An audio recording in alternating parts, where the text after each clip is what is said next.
Yes, of course. We'll get started as everyone else trickles in.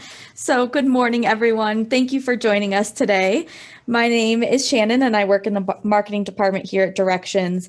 And I know many of you are familiar with us, but for those of you that are new here, Directions is an IT and professional development training company.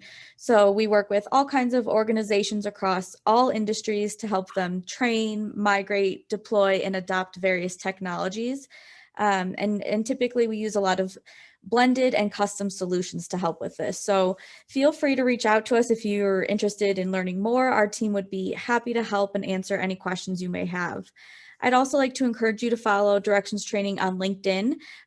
There you'll be notified about events like these, what's kind of happening in the tech industry, as well as promotions. And speaking of promotions too, we do have a special offer at the end of today's session, so make sure you stick around for that. Yeah. As many of you have met, today we have Catherine leading our session. She founded her firm, The Helpline Companies, 25 years ago, and has helped her clients grow 2 to 3 times due to, the innovation she really ignites when helping leadership and management teams increase their effectiveness in engaging and communicating. So she's really great at what she does and is no doubt going to provide a lot of value to us today. So without further ado, I will turn it over to her. Oh, great. Thanks so much, Shannon. I see that we have one visually disabled person on here, and he's asked me to, if I could describe anything on the screen that's important. But you all tell me if y'all think that is something I need to describe in more detail. So thank you for joining us. Shannon and I could not be more pleased to have this opportunity to be with you all this morning. And as Shannon mentioned, I've been doing this for a long, long time. I started my career in accounting of all things, and we have an accounting leader on the call from North Africa. And what I want to share with you is the tools that I developed over the last 40 years, really starting as a teenager. I developed some of these tools to help me get out of maniac mode. My dad was a bad workaholic, and he put me to work in his accounting firm in Vicksburg, Mississippi, that's on the river, when I was just a kid. And I got into this maniac mode as a teenager. And so I started developing these practices. And so these are things that I've used myself every day for the last 40 plus years. So thank you for being here. So without this webinar today, you may never tap into your full capacity as a strategic leader, whether your title is clerk or supervisor or manager or executive. You have a capacity to be a strategic leader, but people need these tools. We're not just born with these strengths. So this is going to be so valuable, what we're going to discuss this morning. So I don't want you to be a statistic. In organizations with over 100 FTEs, so that would be the banks probably and the state government, the city library systems, studies show that you all are losing about $62.4 million every year because of miscommunications. And that's mostly going on between a supervisor and their people. That equates to 17 hours of downtime a week. Like, you might be waiting on your boss, or your people might be waiting on you for further clarification, further discussions. New information has emerged and they want to discuss it with you. In organizations with fewer than 100 employees, that number goes down to only $420,000. But if you own your own company, you have 80 employees, that $420,000 could go right to the bottom line. So we're talking about some serious dollars here and how to prevent them. So with these tools, you're going to learn how to be the strategic leader, regardless of your title, who brings out the best in your teams, your colleagues, and the executives. Who here works for some executives who might be moving too fast, or some management level people? Yes, it's moving too fast in this world today, and Zoom hasn't slowed things down. So here's a quick testimonial from an association executive in DC. He brought his 2 top leaders and him. They came to Phoenix for a 2-day seminar, just with me. It was just 4 of us. 4 of us, 3 of them. And they realized a 30% increase in productivity and job satisfaction for the people that didn't even show up, they didn't even come to the webinar. These are the people that were reporting to these top 3 people. So that's what I mean by being a strategic leader. You can create an environment where everybody else steps up and speaks up and engages more effectively and more consistently. So today you're going to leave this webinar with confidence in yourself to be that strategic leader, clarity about your next steps. What do you have to do? And optimism for yourself, for your team, and your whole organization. So you're in the right place. As Shannon said, this is sponsored by Directions Training just for clients. And we want you to be known as a team leader or the strategic leader who delivers results while building environments where everyone can thrive. I'm not going to ask you to share if you're in an environment right now where everybody's not thriving, but we know that that's ever present in no matter how great the organization is. And then we want you to help learn to define, communicate, and manage expectations and deliverables in a proactive yet compassionate way to set people up for success. My belief is that the greatest source of stress in the world today, whether it's at home or at work, is what I call unnegotiated expectations. We all have these expectations in our head, but we forget to say them out loud. Sometimes we forget to articulate them even fully to ourselves. And then we get disappointed in people. And then if we let that fester, we get resentful and judgmental. And then if you're like what I used to, because I had that with my dad working for him, who was a super intelligent person, but no common sense. I have a lot of common sense, but I'm no like. And so he would come into my little cubicle where I data entry, and he would say to me, "We're going to do this project this way." And I'd say, "That's a great idea, Dad. You idiot." And then I took that baggage with me into the workplace. So it didn't matter if I was in tax, audit, or consulting. It didn't matter if I worked for a man or a woman. I was always having that "you idiot" conversation in my head. That limits our ability to be the strategic leader. And then how to keep yourself and your colleagues out of maniac mode. This is so critical. To be the strategic leader, you can't have a strategic mindset 24/7, but you can carve out moments, just moments during your workday to say, wait, before I return this call, I'm going to think strategically about what's going to be the win-win for this situation. So this is my request of you. Close your email. Don't be multitasking. Multitasking makes us stupid, and the neuroscientists have proven that now. Close all 20 of your browser windows. I had to do it, so you have to do it too. Close the door. If you're in home, I'm sure most of you are, ask your children not to kill themselves or each other in the next 50 minutes or so. My goal is to get you out of here a minute or two early to give you a little reserve before your next commitment. So give yourself a gift of this time together this morning. So why should you trust me? Well, my why, it comes from my dad. Even though I had that "you idiot" conversation, I love the guy so much. We had so much love for each other. And I want to make work for everyone. It did not work for him as a CPA working those long hours. He died at the age of 55. He did not get to go to his grandchildren's weddings. What I want for everybody in the world is to have work for them, and to also be in good enough health and to live a long life and go to your dance at your grandchildren's wedding. I think that's an important metric that we should all focus on in our lives. He was so intense, working nights and weekends, and I just took on that same practice, except it really was not good for me at all. But like Shannon said, when our clients have used these tools that I've developed, and most of them are just common sense, minimum time management practices, just typical management stuff that I've compiled. When my clients have done those things, they've grown. If they're a closely held company, not a libraries, depending on public funding and not the state of Idaho, but and not hospitals and insurance companies. I've worked with all of those. But when you're in a closely held company where the tone is set is the top, and I can get to the top, those companies could typically grow from like 10 million to 30 million or 50 million to 150 million in revenue.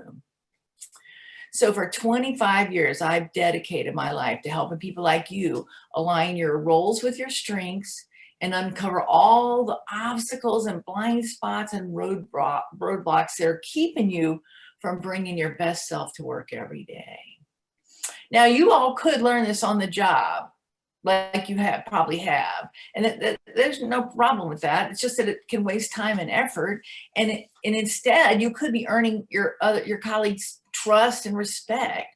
So we're going to offer, Directions is offering 2-day training to go take all of this content that we're sharing with you today, take it deeper over 2 days. So keep that in mind. We'll talk about that more at the end. So how would you like your life to now include the ability to drive results by getting the work done through your colleagues?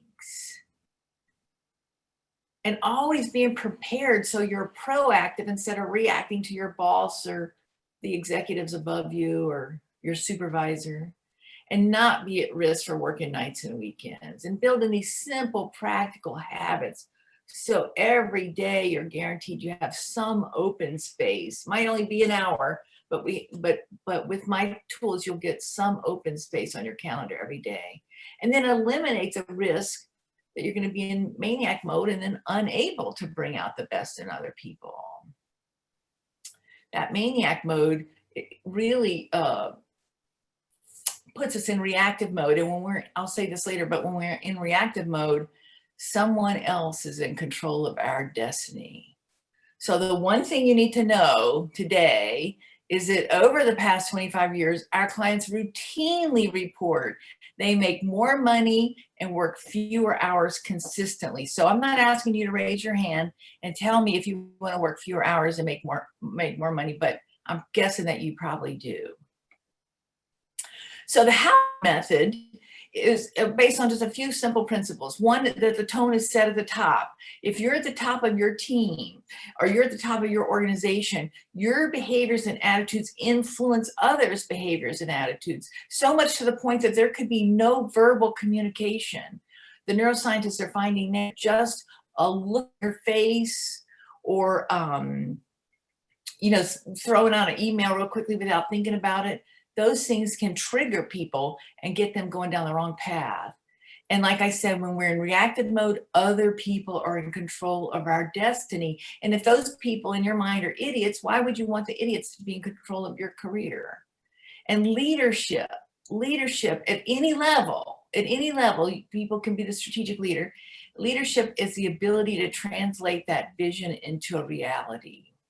So we're going to talk more about all of that. So I have 5 keys I'm going to share with you. And the first one is to be the leader your team deserves, so that everybody can be their best self. Most of the people in the world today are in reactive mode, which means they're giving control over their destiny to others. And the pandemic didn't help that at all, because many of you have children, you're working at home, you're trying to do education every 3 minutes, you're shifting from work to education, back to work. And some people, I talked to a guy yesterday, and his colleague, because he is at home, he feels more compelled to have more meetings. So he's getting booked up all day, every day. That puts people in maniac mode when you don't have time to regulate your liquids, have a snack, make sure your little ones have a snack. Nobody's going to be bringing their best self.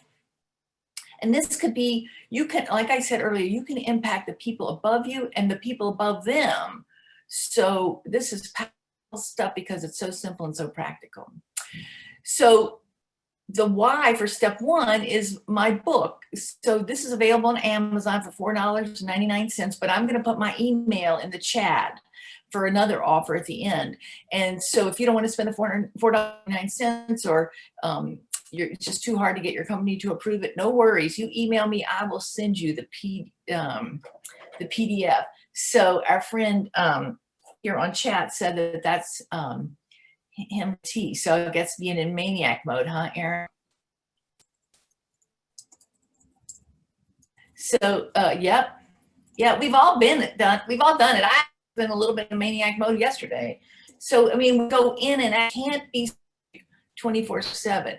But studies show that for every 20 minutes we spend planning, organizing, getting stuff out of our head, this is not a good repository. Our brain is not a good repository for our to-do list.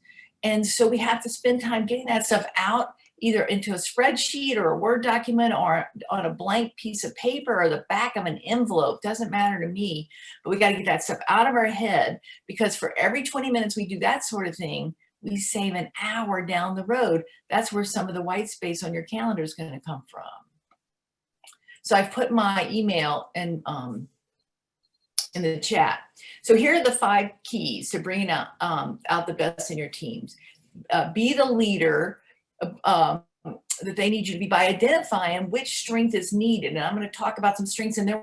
You should have received, if my karma was working properly and all the stars were aligned, you should have received a link to take an assessment test of your strengths. That will, you would have gotten the free version of that if you did take it. I didn't see anybody about an hour ago that had taken it, but you could look in your emails from Directions Training. You should have that link. And we're going to go over that in a second. So we have to know what strength is needed in every situation and then be able to put that hat on. Put on the hat that's needed the most. And we have to have a clear vision for today and the future. We need that vision to evolve, because guess what? Roles and goals are evolving every day. So our vision has to evolve too. We want to influence others by communicating that vision and celebrating the baby steps.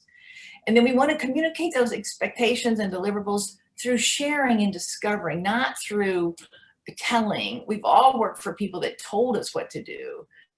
And then the last one, and the most important one, is we want to be able to self-manage through self-care and self-regulating, so we're not at risk for people getting us triggered. That's a copy of my book, also available on Amazon.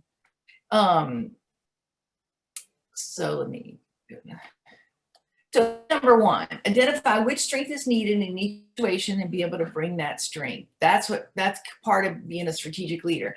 And my definition of leadership is being able to assess the situation. Could be just preparation for a meeting. It doesn't have to be a problem. Could be a problem, could be a challenge, could be a long-standing problem.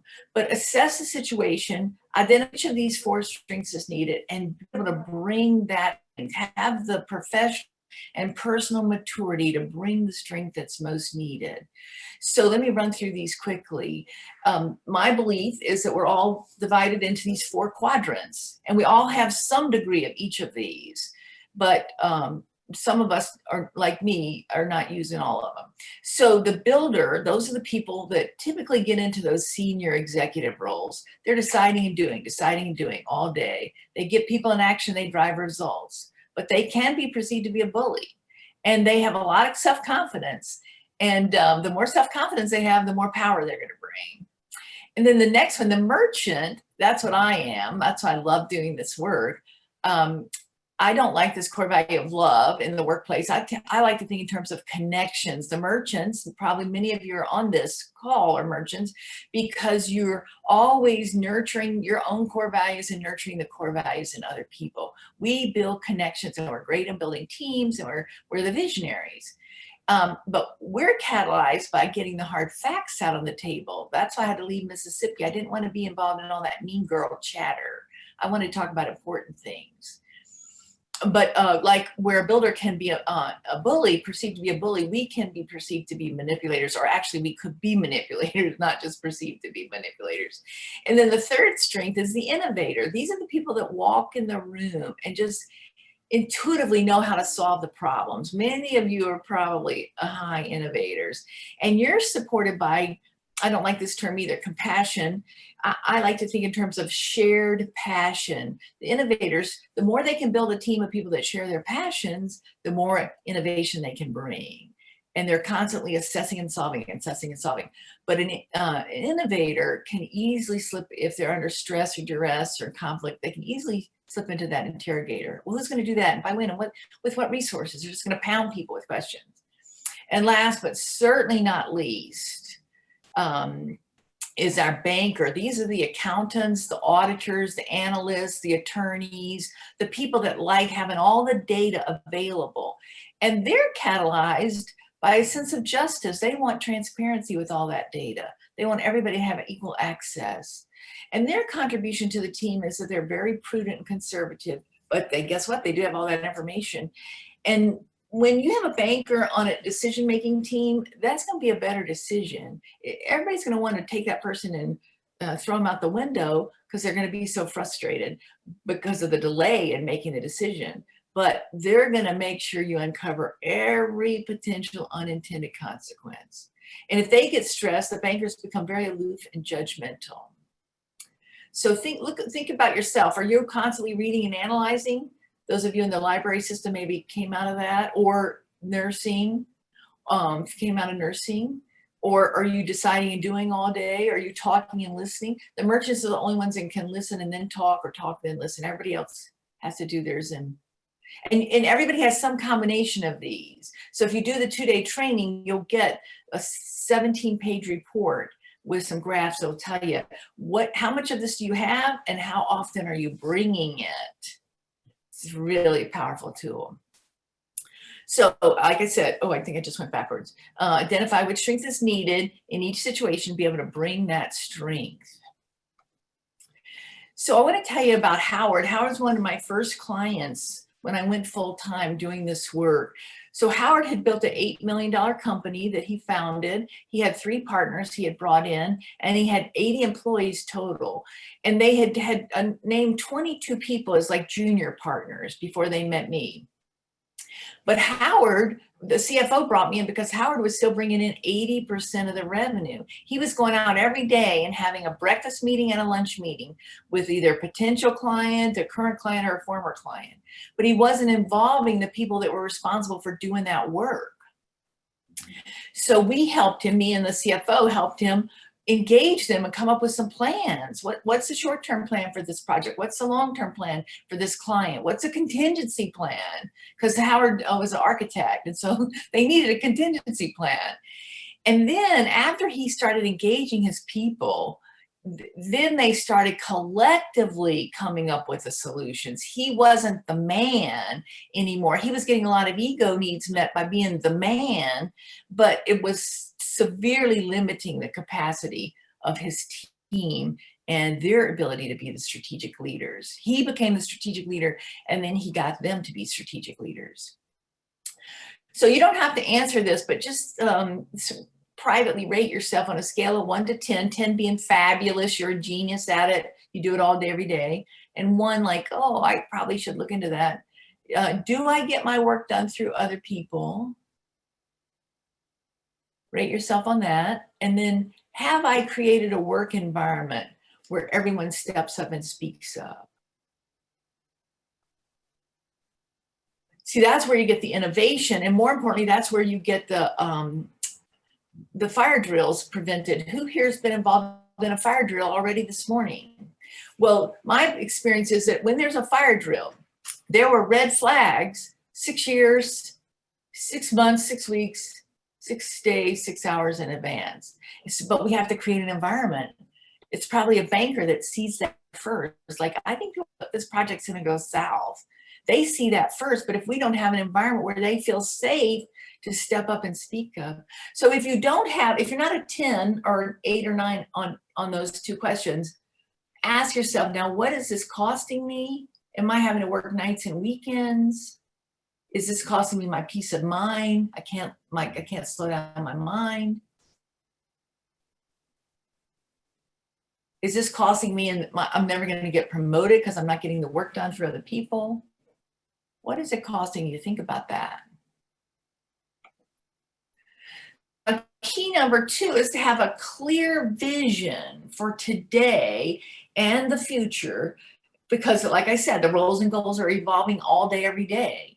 But without a clear vision, then every idea is a good idea. Every idea will take you wherever you want to go, because they're all good ideas, but they're not necessarily in accordance with your values or vision.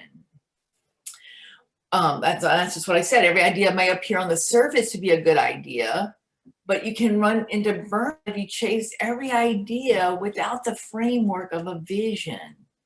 So by narrowing your focus, that's how you can accelerate the results. You're going to focus on a vision, but it's going to be narrower than chasing every good idea. When you start to create a vision, say for your team, and this is what we'll do in depth in the 2-day workshop, you're going to have to ask yourself, well, what are the gaps I need to close? What would, if I could wave a magic wand, what would it look like? You know, if we had a perfect world with a perfect environment with my boss or with my team, or what if we could wave a magic wand and we all had the skills and habits and disciplines we needed? What gaps would we have to close there? What if we could bring projects to closure more quickly? So those are questions that you could ask yourself. Are those going to be obstacles and roadblocks to you fulfilling on your vision? And what I like to ask people to do is to get the facts out. See, the studies show that every one of us has about 50,000 conversations in our head all by ourselves every day. 50,000. And if you're in a big leadership role, then you could be up to like 250,000. And during the pandemic, we could all be up to like 1 million. So we have to get down to facts about our current reality so that we can craft a vision that's grounded in reality. When Martin Luther King shared his I Have a Dream speech, he never failed to mention the current reality of the police brutality and the living conditions and the just the horrible nature of racism in our country. He wanted people to be grounded in reality, because if he only shared his dream, then people would say, well, that's pie in the sky. That's, you know, we're never going to achieve that. But by grounding it in reality, people could see that there was a gap there that they had to close. If you only share with people the current reality, then they might be so depressed they couldn't get out of bed tomorrow. But if you do both, then guess what? People know what the gap is, and they want to help you close that gap. So this is a question. If I could wave a magic wand, what would this situation, whether you're a team leader or you're a member of a team, whether you have 20 people or 200 people in your organization, you know, how good could it be is the question I'm asking you. What's possible here for our team and our organization and the results that we want to deliver? And again, in the 2-day workshop, we'll go into this in much more detail. And then you have to ask yourself, along this lines, following along with me, ask yourself, what are the 3 next steps to take to close these gaps and fulfill on my vision? Could be the vision for your career. Perhaps hopefully you do have a vision for your career, getting promoted or having more influence or making more money, working fewer hours. Whatever that is, what are the 3 next steps that you should take?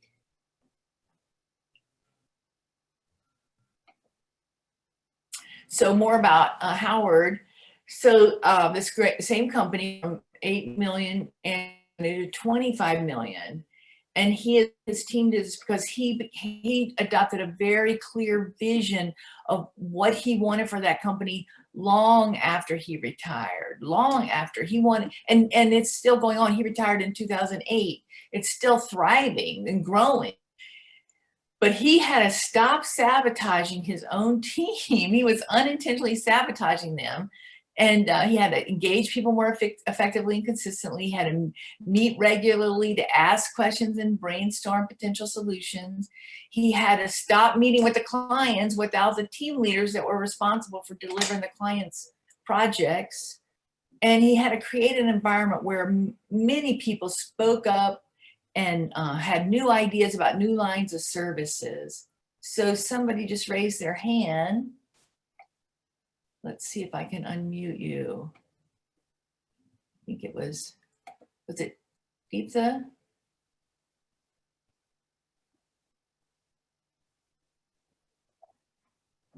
Yeah, that was a mistake, Catherine. Sorry. Oh, okay. Well, it's just a mistake. Okay, no worries. No worries. Like I said, my karma with technology is fascinating. So it's bleeding through to you, of course. So these are the results Howard got. They went from 8 million to 25 million in revenue. They had, when I met them, they had the 8 million and they had 2 lines of businesses. They did provide architectural services to schools and to medical office buildings and hospitals. And during the process, 6 of the 22 junior partners self-selected out. They had wonderful job opportunities in places like Toledo, Ohio. It all was very logical, made sense, very rational, but they self-selected out because they didn't want to engage with Howard as consistently as he wanted to engage with them, which was literally like every 2 or 3 weeks. And one key leader took a sideways move into a senior technical role. And then another key leader took a role backwards to a role. He said, I was better as a project manager. Can I go back there? And then the remaining, that left 14 of those 22 junior partners. And those are who grew it from 8 million to 25 million in 4 to 6 lines of business. So if you want to grow your organization like this, these are the tools. So ask yourself some reflection questions. Could you create a 2-hour time slot tomorrow, or even over the weekend or early Monday morning? Could you create that 2-hour time slot to develop your own vision, whether it's for yourself, your career, your team, your entire organization? What would that take and who would that benefit? Think about how this would make you feel. And it doesn't have to be 2 hours at one time. You can take 20 minutes to get something out of your head, then another 20 minutes to like edit it and add to it, and just keep refining it, because like I said, the roles and goals are evolving, so the vision's going to evolve too. So think in terms of how would that make you feel? We're often not motivated until we take it down to the feelings, like, oh, I would be so energized, or I would be so much more confident, or I have so much more clarity about the projects I should take on and the projects I should say no to. Think about how it would make you feel and how it would make your team feel. So key number 3 is to influence others by communicating your vision. So who here besides me attempted to pound ideas and deliverables and your vision into others? Almost like beat them up with a 2x4. And how effective is that? It's not effective. We cannot make people step up. All we can do is invite them and inspire them and influence them to want to step up. So when people have a shared vision that's clear and it's concise and it's communicated continually, they will give you 250% of their efforts and their ideas, 250%. But when they don't have that clarity, they don't have that kind of clarity about the vision, they're going to become petty, decisive, they're going to be counterproductive, they're going to be in this victim mindset. And we don't have enough time here today to talk about that, but we've all seen it over and over and over. The most dysfunctional person tries to fill that leadership void that's missing when the leader doesn't communicate that vision. And for those of you who are staff, you should create your own vision for your own career, and you could even create a vision for your team. And then you could take vision to your direct supervisor and say, hey, I was in this webinar and I think we should be doing this together. Let's 45 minutes on Zoom, and I'll share what I'm with, and you could do it too. Key number 3 is communicating and celebrating that shared vision. So I had one client who only adopted one of my habits, and I'm getting ready to share with you now, but that one piece transformed the culture. They had 105 employees. And what we're doing here is we're trying to communicate our vision with authenticity, with humility and vulnerability, but most importantly, consistency. So this organization had a lot of silos and workarounds. They're like, oh, that's Bob. We can't deal with Bob. We're just going to do this 6-month workaround so Bob doesn't have to be disrupted because he's so difficult to work with. They had long hours and lots of effort. And we added this one tool that I call Acknowledgements to celebrate successes. And out of that, these synergies were ignited and people started working smarter and they had more fun. And guess what? Having fun was a key piece of their mission. So let me just share a little bit about this tool. It's so powerful. I call it Acknowledgements. It's just like a compliment, but it has some important distinctions. We all give compliments all day, every day, but people don't tend to internalize those compliments. And the reason for that is, I believe, it's because they know it's just your opinion. Oh, it's no big deal. So if you give facts, like, thank you, Betty Sue, for doing that analysis that you did so thoroughly and so completely and by the due date, because you did such a great job that I was able to synthesize all of that analysis and present to our boss on time, and with great insights and great observations because of your important analysis. So you tell them how it made a difference to you or to the boss or to a customer. And you want to make it as specific and memorable as you can. You want to build on what is working so that you can replicate the successes instead of creating the wheel every time. If you do this consistently in a team environment, you'll start to see that, Bob is really good at these kinds of tasks or projects, and Betty Sue is really good at those. And then you can give them more of those and fewer of the things that they're really not that great at.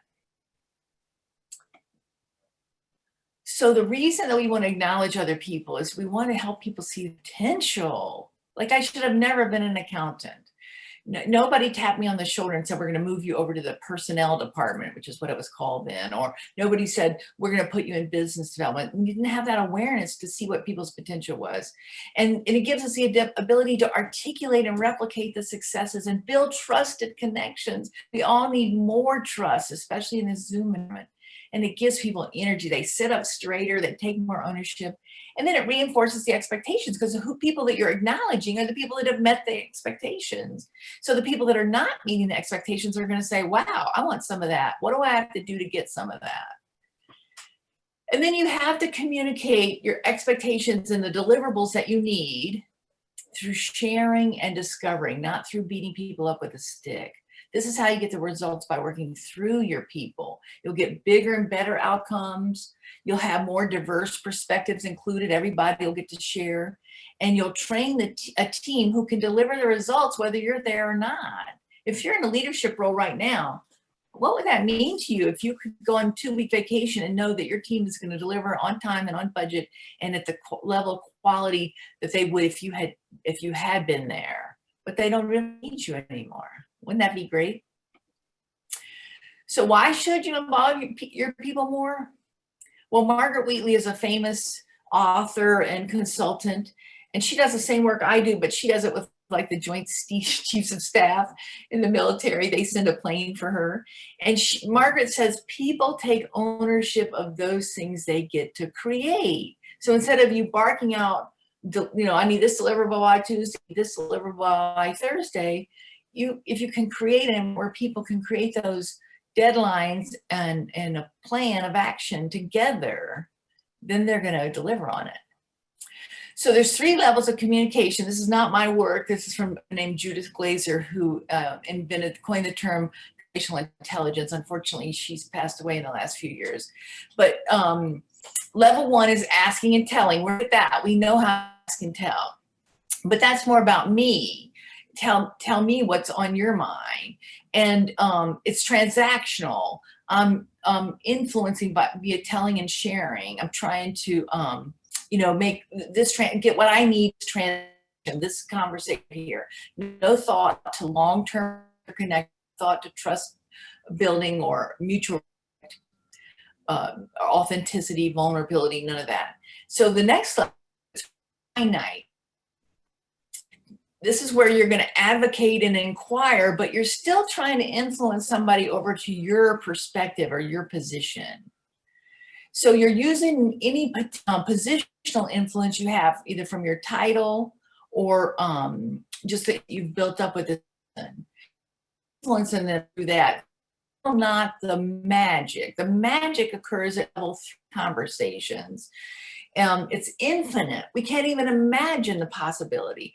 When you sit down to share and discover with another person or with a team, it literally releases energy. So people are energized, they're excited to be co-creating a plan of action and a solution. And this is where you get transformation, like going from 8 million to 25 million, or where you go from, everybody's in silos and backbiting to everybody's doing these acknowledgements. you're influencing each other through shifting their energy. It's really powerful. I can't tell you how much I believe in Judith's work.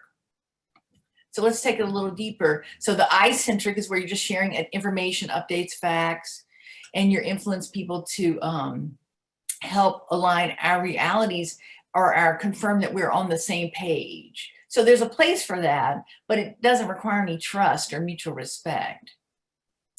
And the level 2, where you're advocating, inquiring, and trying to influence somebody based on the position you have or the personal power you have. People start to get defensive, or they get into this protective behavior because they feel like you're not going to be fair, or you're going to lobby for something at their expense.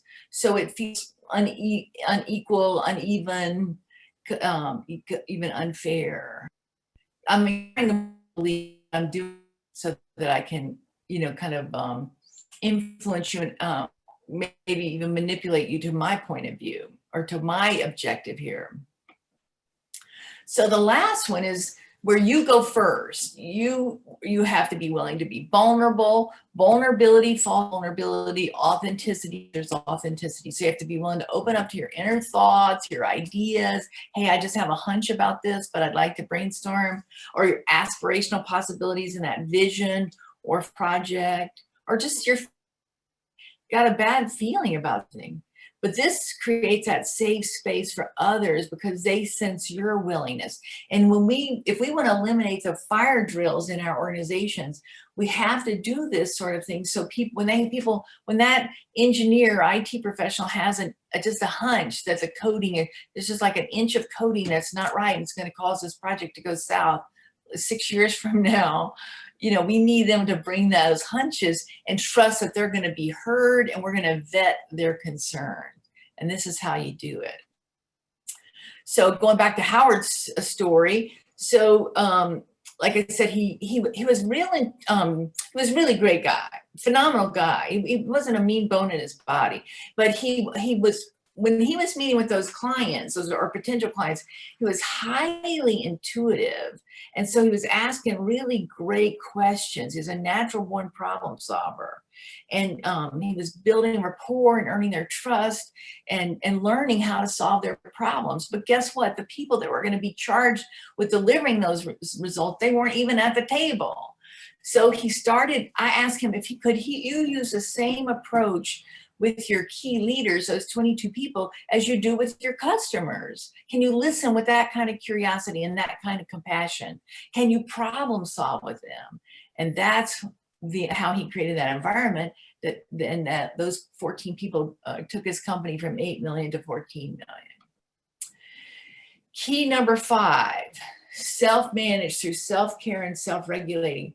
Who here has ever been triggered or triggered today? You could have on the bus this morning gotten triggered by somebody that was taking up too much room or something, and you had a conversation in your head and was not very complimentary about that person. We're all getting triggered all the time. But just like the last time we got on an airplane, hopefully that was a long time ago, the flight attendant said to us, put your oxygen mask on first, so that you can then assist those around you.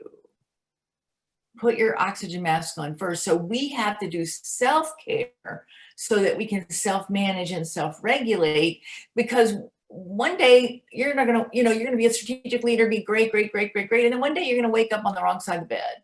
You're just not going to feel good physically, or you're going to have something nagging at you. And so how can you self-manage in a way that doesn't get translated onto your coworkers and colleagues? So this is what I mean by the self-care and the self-regulation. I encourage people to have 5 to 7 daily energizers. See, everything either gives us energy or it drains us of energy. And we have to put in enough habits every day that give us energy. And these are the 3 I always recommend. One is getting out in nature, even if it's 16 below. You want to get out in nature. It's some moments, not hours, but moments every day. And you want to do something to get your heart rate elevated, because when we get those endorphins released in our brain from the exercise, then we're going to have a broader perspective. We're going to just naturally be more inclusive. And the third one is not all of the 9 habits in my ebook, but some of those 9 habits consistently. And then self-regulation, what I mean by that is being able to catch yourself and coach yourself. Go into reactive mode later today, but wouldn't it be great if you could catch yourself and say, wait a minute, I need a timeout. 10 nanoseconds here is all I need to take to redirect, the path I was getting ready to go down when I was going to bite somebody's head off, or when I was going to use sarcasm or use inappropriate humor. I'm going to self-regulate better. And then self-management just naturally occurs because you're doing the other two. You're just self-managing so much more effectively. And then what that brings is self-awareness. Now you have new insights about what works for you and what does not work for you. If you don't write down anything else from this webinar, write that down. What works for me and what doesn't work for me. That's why we aren't good at negotiating expectations, because we don't even know what our expectations are. We don't know what works for us. And so instead of blasting somebody when they disappoint you, you can say, oh gosh, I just realized, I'm so sorry I didn't clarify this in the beginning. I just now realized that what would work for me is X, Y. Could we at 2 o'clock this afternoon talk about how you can get more of X, Y? And then eventually over time, not overnight, but over time, you're going to align your work with your strengths. Not feel like work. It feels like fun. How does that sound? We can all agree that we need more of that. So Bill George is the former CEO of Medtronic. Says his books, he's now a Harvard lecturer, had a bunch of books, and they're all good. But my favorite is his book, True North, and about finding your own true north. And he says in that book that he never saw a leader who failed to lead their people. Leaders fail, he said, it's always because they fail to lead themselves. They don't invest in their self-care and their self-leadership and their self-alignment. So you can only lead others out of your overflow of energy and insights and compassion. If you don't have it, you can't give it. That's why you have to do the energizers. That's why you have to do the 9 habits, which having the white space on your calendar so you can think more strategically. So ask yourself, how often do you find yourself in reactive mode or maniac mode? When we're in maniac mode, we don't know we're in reactive mode. We're just racing. I know I'm in maniac mode when I'm starting to drop things. Like things fall off my desk or things fall off the counter in my kitchen. That's when I know, oh, I'm in maniac mode. I'm moving too quickly, too fast. And then the question is, at what cost? At what cost to your team, yourself, and your peace of mind? At what cost? So would you like these same results as Howard? Work fewer hours, be more strategic, inspire and develop other people to drive amazing results that you don't have with? Is that appealing to y'all? So I will show you these 5 keys to bringing out the best in yourself and your teams. So here's the recap. The first key was to be the leader by identifying which strength is needed in each situation and being able to bring that strength out. Even if you don't take my test, you can still carve out strategic think time. Okay, I'm going into an important meeting, or I'm going into my annual performance review. What do I need to communicate? What are the talking points I need to have front of mind, or even need to write down and take with me? Or what's the purpose of this meeting? What's the most important objective that needs to come out of this meeting? And then, oh, I see all my numbering is off, but my karma again, have a clear vision. Where do you want to go? If you don't have a clear vision, any road will take you there. And then to think about influencing others by communicating your vision and creating and celebrating these baby steps, the acknowledgements. And then communicate expectations and deliverables through sharing and discovering. It's going to be so much rewarding and productive if y'all can share a plan of action that you develop together. And then what would it take for you to value yourself enough and value the role that you play enough so that you're willing to invest in yourself so that you have more to give. So now you have two choices. You can work harder or you can work smarter. So working harder is where you're learning on the job, you're experimenting about what works, what doesn't work. You're hoping and praying that you're going to evolve as a leader. Or we can, Shannon and I can fast track you. We can give you that 2-day workshop on the same content. And she has a special offer for you that I'm in a second, where you can fast track your results. You can get these tools embedded.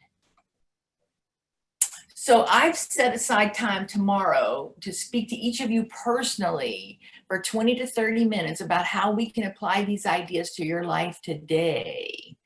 So you could come to that call with your biggest challenge, either in leading others or anything you've seen today. And you can see right now in the chat, I put my email, k.halpin, Halpin, K for Catherine, k.halpin @Halpin Company, one word, halpincompany.com. And again, Halpin is Halpin. So think about those breakthrough calls tomorrow that we might be able to schedule if you email me. It'd be good to put the breakthrough call in the subject line, but I'll try to do a really good job of finding your email. So think about, how can you be the leader who brings out the best in others, even if they're two layers above you? And how can you figure out how to carve out time to invest in yourself through this 2-day webinar? And the cost tomorrow is absolutely free. It's confidential and it's complimentary. It's my gift to you. So who is this perfect for? Well, you showed up today because you might be a brand new leader, or maybe you're a longtime leader, but in your heart you're not bringing out the best in your colleagues. Or you're ready to let go of the hard way and move into the easy way. Or perhaps you've been given some feedback, either from your people or your boss or their boss, about some leadership gaps or some blind spots that you might have that you want to work on. So like I said, Shannon and I are doing this because we are passionate and we are mission driven to make work for everybody. And we know how we've been able to help others just like y'all in similar roles. We know we can help you in this breakthrough call tomorrow alone. That's going to give you great value, even if you don't decide not to register. But if you do decide to register, that's great. But so here's the offer that Directions Training is making exclusively for those of you who have stayed on the call today. So you should have seen my email address in the chat. And now this offer expires on December 15th. So you have to act quickly, but you can see on the screen, or maybe take a picture of that, or contact your account executive to get more details and redeem these offers. 35% off the full 2-day class cost, or any other professional development class. And I think that's for companies that want to bring a team of people together. Clarify. Or $500 gift card. Who needs a gift card? Or $5 Amazon gift card if you're an individual and you purchase this or any other class. So any questions? We got 2 minutes and then we'll have a 5-minute reserve of time that if you get off the call, you can have 5 minutes before your next commitment. Any questions at all? You can unmute yourself.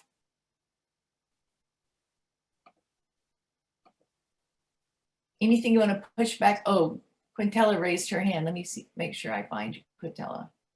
Here we go. I'm going to unmute you. Okay. What? Oh, yes. The email address is, it's in the chat, but let me just tell you again. It's K for Catherine .Halpin, H-A-L-P as in Peter, I-N as in Nathan, Halpin @Halpin Company, and company's all spelled out, halpincompany.com. So email me right away so we can get your preferred time tomorrow. Any other questions or comments?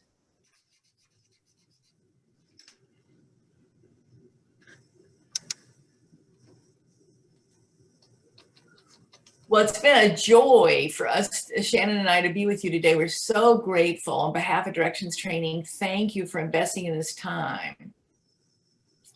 Oh, Quintella, raise your hand again. Or maybe I just didn't lower it. Maybe I needed to lower it. Okay. We're so grateful that you came. Oh, Gloria. What did you want to say, Gloria? Oh, Christina said this has been wonderful. Great. Thank you, Christina. Thank you. Gloria, do I need to unmute you? Did you want to say something? And Aaron said, fantastic as usual. That's Directions Training. Thank y'all for being here.